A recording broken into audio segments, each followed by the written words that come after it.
Genesis 22. And it came to pass after these things, that God did tempt Abraham, and said unto him, Abraham. And he said, Behold, here I am.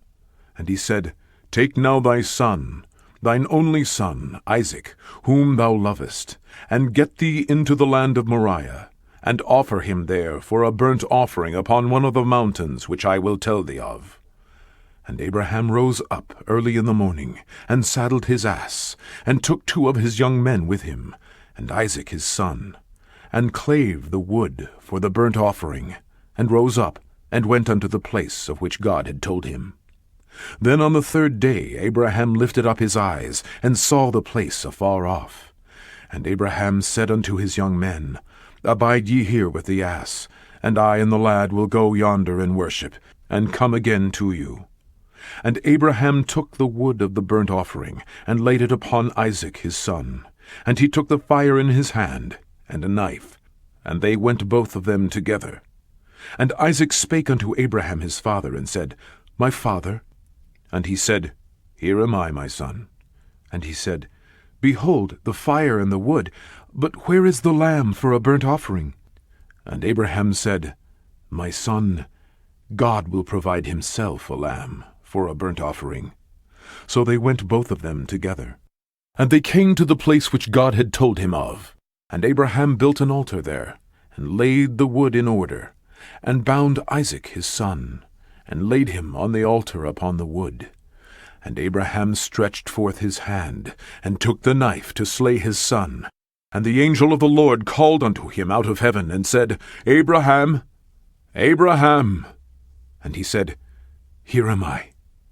And he said, Lay not thine hand upon the lad, neither do thou anything unto him.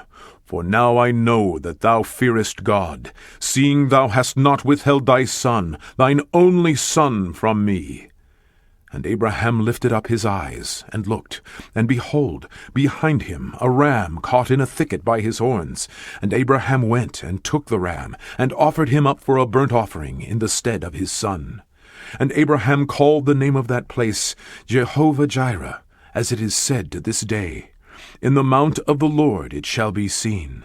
And the angel of the Lord called unto Abraham out of heaven the 2nd time, and said, By myself have I sworn, saith the Lord, for because thou hast done this thing, and hast not withheld thy son, thine only son, that in blessing I will bless thee, and in multiplying I will multiply thy seed as the stars of the heaven, and as the sand which is upon the seashore, and thy seed shall possess the gates of his enemies. And in thy seed shall all the nations of the earth be blessed, because thou hast obeyed my voice. So Abraham returned unto his young men, and they rose up and went together to Beersheba. And Abraham dwelt at Beersheba. And it came to pass after these things, that it was told Abraham, saying, Behold, Milcah, she hath also borne children unto thy brother Nahor, Hutz his firstborn, and Buz his brother, and Kemuel the father of Aram, and Chesed, and Hazo, and Pildash, and Jidlaph, and Bethuel. And Bethuel begat Rebekah. These 8 Milcah did bear to Nahor, Abraham's brother. And his concubine, whose name was Reumah, she bare also Tebah, and Gaham, and Tahash, and Maacah.